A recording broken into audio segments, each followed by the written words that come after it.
क्या क्वेश्चन था? क्वेश्चन समझना बेटा। 10 gram of ice eight -20 degree Celsius is dropped in a calorimetry containing 10 gram of water at 10 degree Celsius. एक calorimeter के अंदर, कैलोरीमीटर मैंने आपको बोला एक कंटेनर होता है, एक वेसल होता है। इस वेसल के अंदर 10 ग्राम वाटर है और इस 10 ग्राम वाटर का जो टेम्परेचर है that is 10 degree Celsius, right. And इसमें वी पुट आइस। कितनी आइस? 10 ग्राम।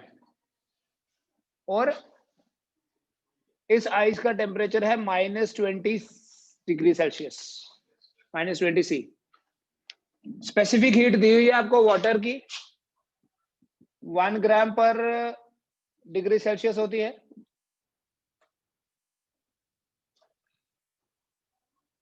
वन कैलोरी पर ग्राम पर डिग्री सेल्सियस होती है। और स्पेसिफिक हीट आइस की 0.5 कैलोरी पर ग्राम पर डिग्री सेल्सियस होती है। ठीक है, क्वेश्चन में क्या दिया था? The specific heat of water is twice that of ice. What is the final temperature?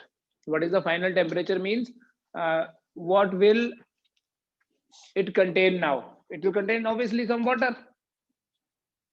उसका टेम्परेचर कितना होगा? देखो पहले क्या होगा, ये जो -20 डिग्री C वाली आइस है ये कन्वर्ट होगी, इसका टेम्परेचर बढ़ेगा। It will get converted into ice eight 0 degree Celsius. फिर दूसरा step, this ice eight 0 degree Celsius will get converted into water at 0 degree Celsius. ठीक है, and at the same time इस वाटर का फिर टेम्परेचर बढ़ के T हो जाएगा। ठीक है, यहां से हीट निकलेगी और ये हीट क्या करेगी? देखो पहले इस आइस को -20 से 0 तक लाएगी, because ice can not melt at -20। Ice will melt at 0 degree Celsius. So पहले उस -20 को रेज करना है, 0 लाना है। We need some heat here. Then उस आइस को जो 0 पे बनी उसको वाटर में कन्वर्ट करना है। ये हो गया, यहां स्पेसिफिक हीट वाला कॉन्सेप्ट लगेगा because we have increase the temperature from -20 to 0। फिर यहां लेटेंट हीट वाला कॉन्सेप्ट लगेगा because we have change the phase. And finally फिर से स्पेसिफिक हीट वाला कॉन्सेप्ट लगेगा। ठीक है, देखो यहां कितनी हीट चाहिए? क्या फॉर्मूला था हमारे पास? Q is equal to MC delta T एक, और दूसरा Q is equal to M into L जब फेज चेंज होता है तो। सो हेयर वी राइट कितनी हीट यहां चाहिए? M कितना है? मास कितना है आइस का? 10 ग्राम। We write 10। C कितना है? 0.5। टेम्परेचर कितना बढ़ा? -20 से 0 हुआ, सो इट इज 0 माइनस -20, मतलब 20 डिग्री सेल्सियस बढ़ा। Plus now this is phase change, M into L। कितना मास है आइस का? 10। और लेटेंट हीट ऑफ फ्यूजन कितना होता है? 80 कैलोरी पर ग्राम पढ़ा कल आपने। इट इज 80 प्लस अब इसका टेम्परेचर बढ़ के कितना हो जाएगा? T हो जाएगा। कहां से T हुआ? 0 से T हुआ। तो अब ये वाटर है, वाटर का स्पेसिफिक हीट कितना है? मास कितना है? 10 gram ice, 10 gram water. C कितना है इसका? 1 है ना, 1। और टेम्परेचर 0 से T हो गया। ये सारी हीट कहां से आई? इस पानी से, जिसका टेम्परेचर कितना था? 10 डिग्री सेल्सियस था। अब समझना बेटा ध्यान से, मास कितना है इसका? 10। स्पेसिफिक हीट कितनी है वाटर की? 1 और टेम्परेचर कितना चेंज हुआ 10 माइनस टी। सॉल्व करो। इस 0.5 को you can right 1/2, so this will be 5, this will be 20, ये कितना हो गया 100, ये कितना हो जाएगा 800, ठीक है, और ये कितना हो गया 10t, और ये कितना है 100 minus 10t, this 100 and this 100 will be out, ठीक। तो 800 कितना हो गया 20t, t equal to 40 degree Celsius. Minus आ रहा है कि कहीं, हाँ, t equal to -40। Now there is a problem -40। अब समझना एक चीज, why the question is like this, -40 कैसे आ गया, logically this is wrong. Why it is wrong, क्योंकि इसका टेम्परेचर -20 था, इसका टेम्परेचर था कितना 10 था, तो इनको मिक्स किया तो टेम्परेचर और कम हो गया क्या? क्या -40 हो सकता है answer? What should be the answer? It should be between -20 and 10, right? लेकिन हमारा आंसर और कम आया। इसका मतलब यह है कि सारी की सारी आइस एक्चुअली मेल्ट ही नहीं होगी। मतलब ये जो इसके पास अवेलेबल हीट है वो ये तीनों काम कर ही नहीं सकती। That is not sufficient to do all the things. So what will happen, the same experiment जो कल पढ़ा, जब सारी की सारी आइस मेल्ट नहीं हो रही है, जब तक सारी की सारी आइस मेल्ट नहीं होगी, the temperature will remain 0 degree Celsius. So -40 is not a correct answer, it is a wrong answer। ये आप करने के बाद ही पता कर पाओगे, ऐसे नहीं आपको पता चलेगा, ठीक है। Since answer should be between -20 and 10, तो जब आपके पास इस रेंज से बाहर आंसर आया, इसका मतलब सारी आइस पिघली नहीं है, so the temperature will remain 0 degree Celsius, ठीक है। The answer is 0 degree Celsius वाला पानी ही होगा उसमें, बिकॉज सारी की सारी क्यूब अभी मेल्ट नहीं हुई, सारी की सारी आइस अभी मेल्ट नहीं हुई, उसका टेम्परेचर बड़ा ज्यादा कम था, -20 था, -20 से पहले 0 आया होगा, इसी में कंज्यूम हुआ, फिर 0 से 0 रहा, तो उसके बाद ये इधर तो मौका ही नहीं मिला, ठीक है। The calorimeter will contain water at 0 degree Celsius. This is the final answer.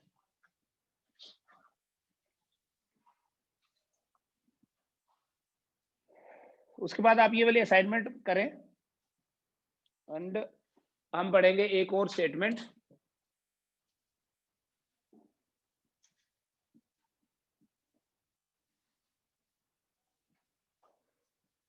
It is called as Newton's law of cooling.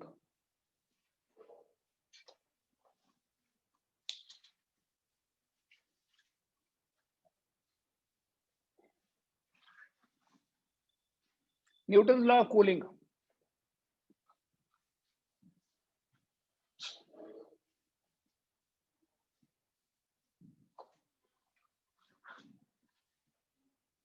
Newton's law of cooling says कि rate of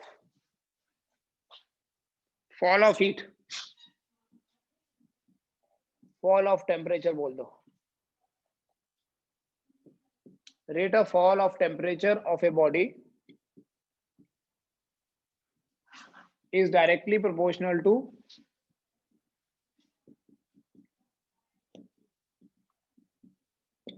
the temperature difference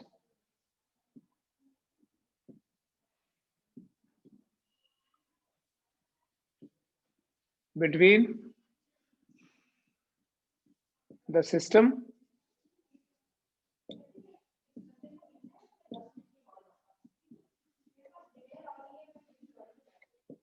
and surroundings.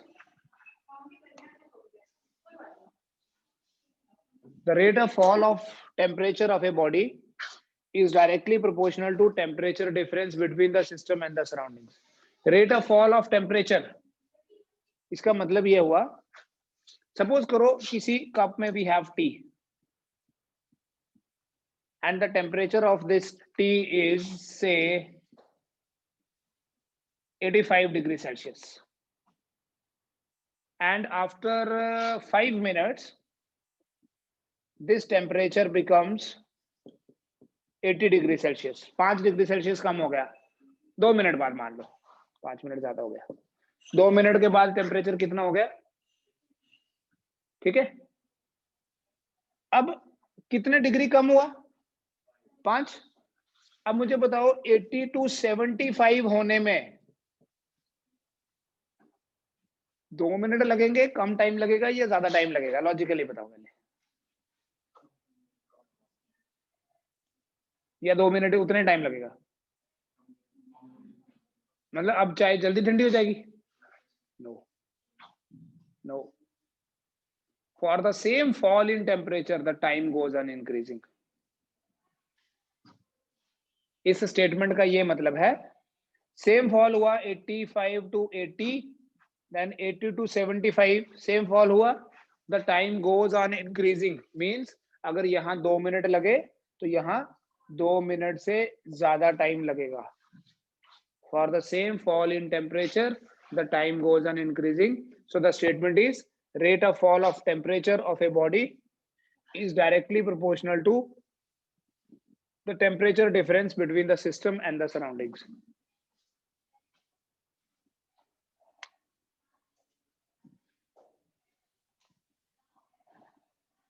क्यों होता है वो समझाता हूं अभी, ठीक है। एडिशनल इसकी एक और स्टेटमेंट लिख लीजिए, therefore for the same fall in temperature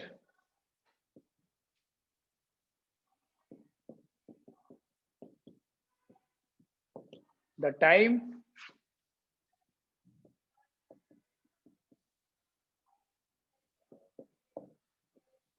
for the same fall in temperature the time goes on increasing, ज्यादा टाइम लगेगा पहले से, उतना ही टेम्परेचर में डिक्रीज होना है, लेकिन now the time will be more. Mathematically बेटा इस स्टेटमेंट को ऐसे लिख सकते हैं, minus D T by D T is directly proportional to T minus T zero.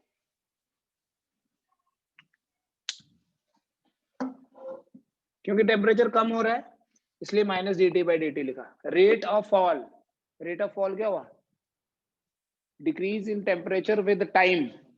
So capital T यहां टेम्परेचर रिप्रेजेंट कर रहा है, small T time, is directly proportional to T minus T zero. T क्या है,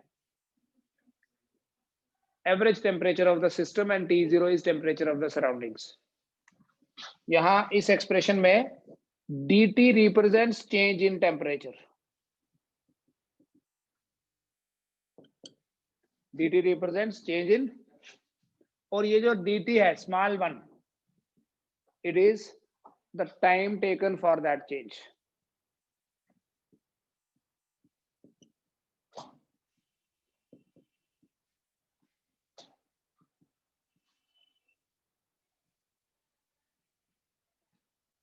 capital T is temperature of the system,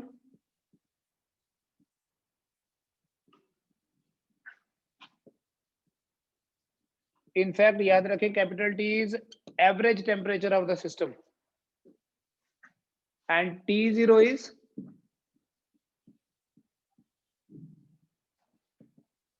temperature of surroundings.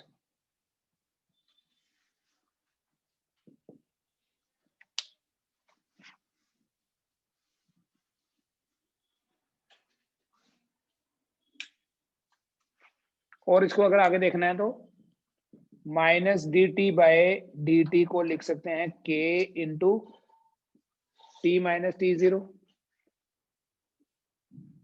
Further अगर express करना है इसको, you can right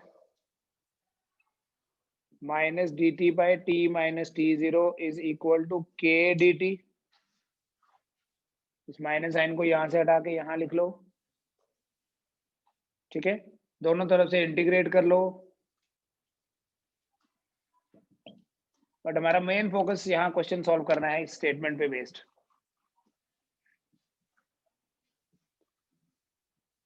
So when we integrate both sides, it is 1 over t minus t0 dt. It is equal to minus k into dt.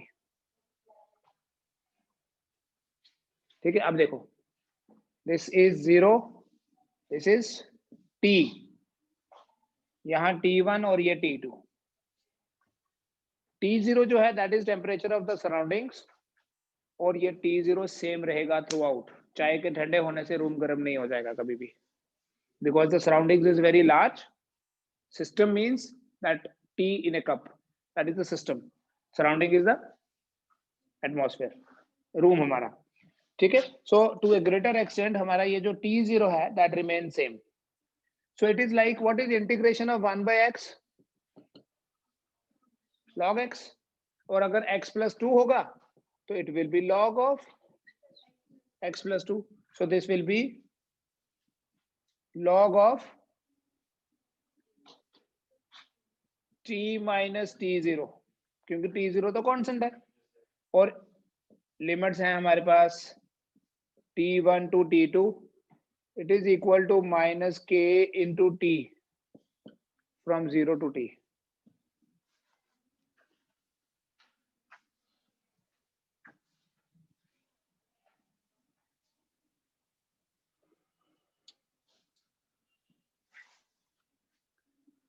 तो जब आप यहाँ limits put करेंगे,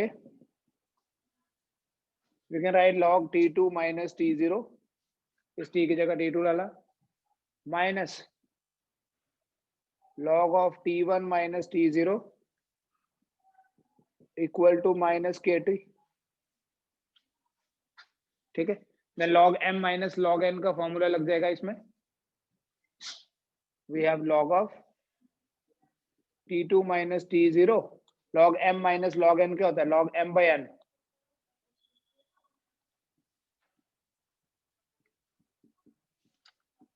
minus kt, ठीक है। इसी को आप ऐसे भी बोल सकते हो that t2 minus t0 over t1 minus t0 equal to e raise power minus kt। Anti log जो है उसी को एक्सपोनेंशियल बोलते हैं। जैसे अगर देखो, अगर log x जो है y के बराबर है तो x किसके बराबर हुआ? e raise power y। So we have log x equal to y. So what is x? E raised power y.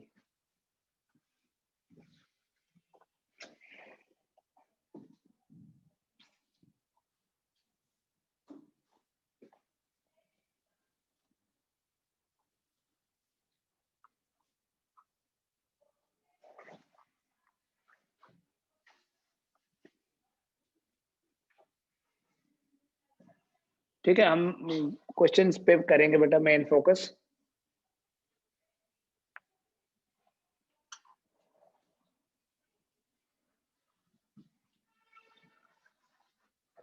Question number 1 is,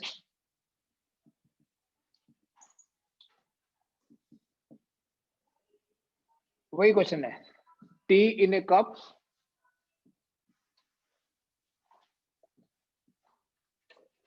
cools from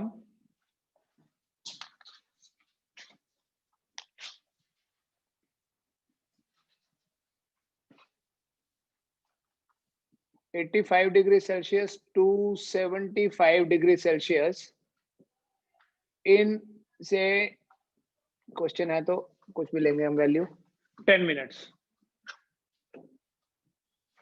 ठीक है। 10 मिनट में 85 से 75 हो गया चाय का टेम्परेचर। इन व्हाट टाइम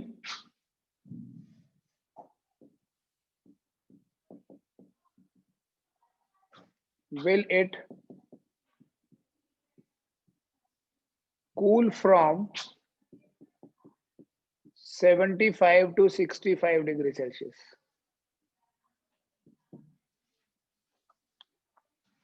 चाय का टेम्परेचर 85 टू 75 10 मिनट्स में हुआ, तो कितनी देर में 75 टू 65 होगा?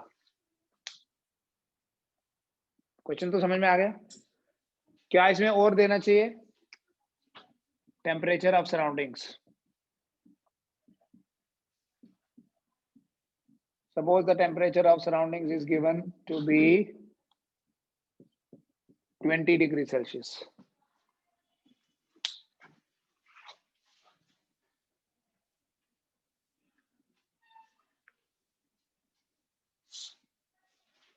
बेटा इस तरह की सिचुएशन में ना आपको यही फॉर्मूला लगाना है, नेगेटिव साइन छोड़ के। लेकिन दो केसेस सॉल्व करने हैं, ध्यान से समझना क्वेश्चन। एक ही तरह के क्वेश्चन होंगे सारे। Case 1, there is no shortcut, बस आप प्रैक्टिस करेंगे तो कम टाइम लगेगा। फर्स्ट केस में देखो, what is the initial temperature? Write that initial temperature as T1, it is given 85 degree Celsius. And finally कितना हो गया? It is 75 degree Celsius हो गया। कितना चेंज हुआ? dt equal to 10 degree Celsius। Change कितना हुआ? 10। कितना टाइम लगा? 10 मिनट्स लगे। ठीक है। और देखो, what is average temperature T? 85 plus 75 divided by 2, what will be that? 80। 75 और 85 का एवरेज क्या आएगा? 80 डिग्री सेल्सियस। अब इस फॉर्मूले में अगर वैल्यूज डालनी है ये सारी, देयरफॉर केस 2 बाद में करना है। dt कितना लिखूं? 10 डिवाइडेड बाय dt ये वाला 10 equal to k into t 80 minus 20। t0 given है कितना? 20। This is 1 equal to k into 60। तो बेटा k कितना आ गया? k आ गया 1/60। Now when you do the second part, second का अभी देख लो पहले। t1 लोगे 75, t2 65, ये 10 नहीं आएगा, ये तो फाइंड करना है। ठीक है, ये कितना आएगा? 75 प्लस 65 का एवरेज 70 आएगा। dt का वैल्यू फाइंड करना है, लेकिन k की ये वाली वैल्यू यूज कर लेना। करो एंड फाइंड करो आप dt कितना है। मैं डायरेक्ट कर देता हूं बेटा, सेकंड पार्ट देख लेते हैं। कितना टेम्परेचर में चेंज ला रहे हैं? यहाँ 10 ही ला रहे हैं। टाइम हमें फाइंड करना है, dt लिखूंगा k 1/60 है। एवरेज टेम्परेचर कितना है? 70 माइनस 20। ठीक है, so this will be 600 by dt equal to 50। तो dt आ जाएगा 12। dt will be equal to 600 divided by 50 equal to 12 minutes।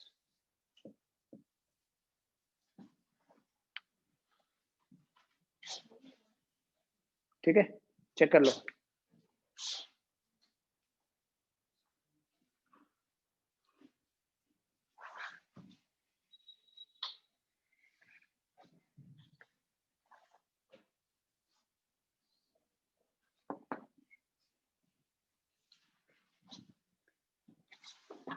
एक और question.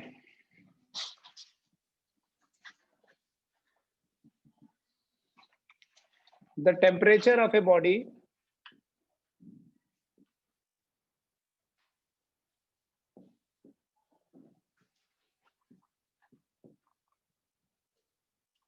decreases from 60 degrees Celsius to 40 degrees Celsius in 7 minutes। कितनी देर में? 7 मिनट में। What will be the temperature of body?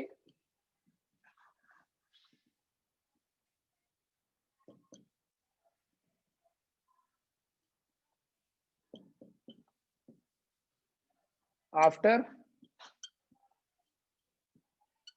another 7 minutes। ठीक है, temperature of surroundings जो है that you will take as 10 degree Celsius. करो ये क्वेश्चन.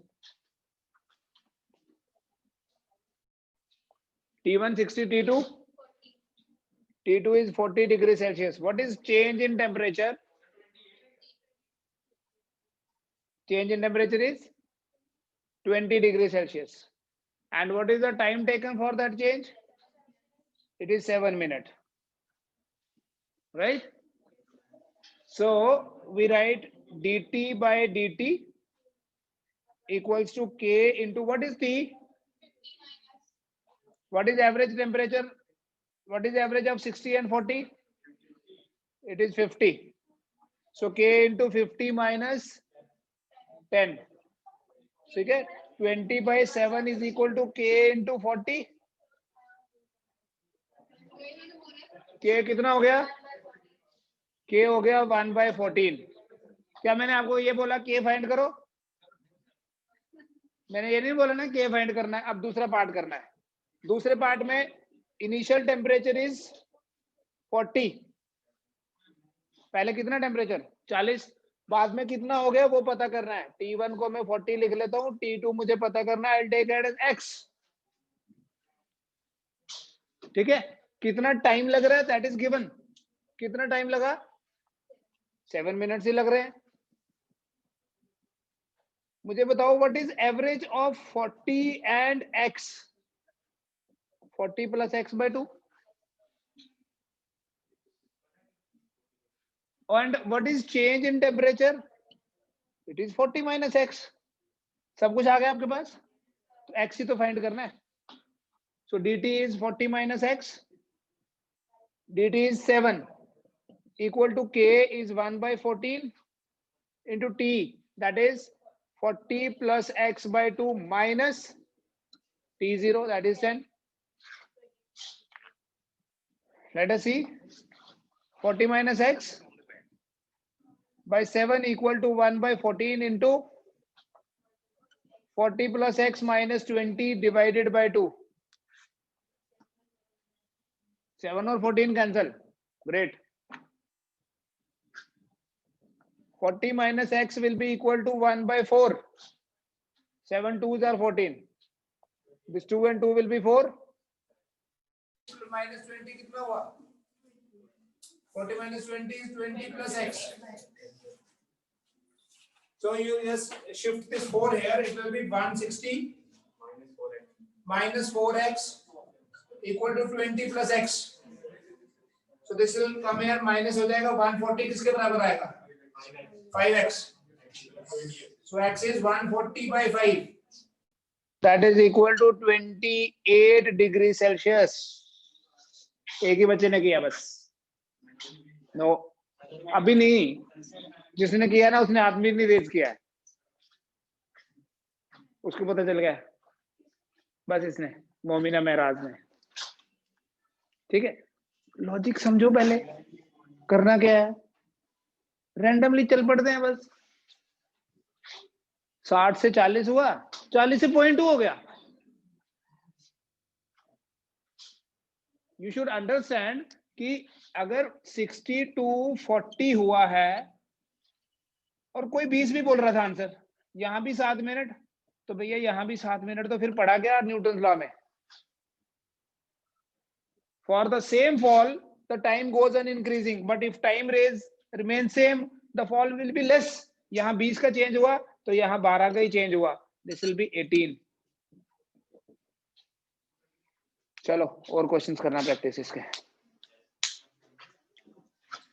समझ आया?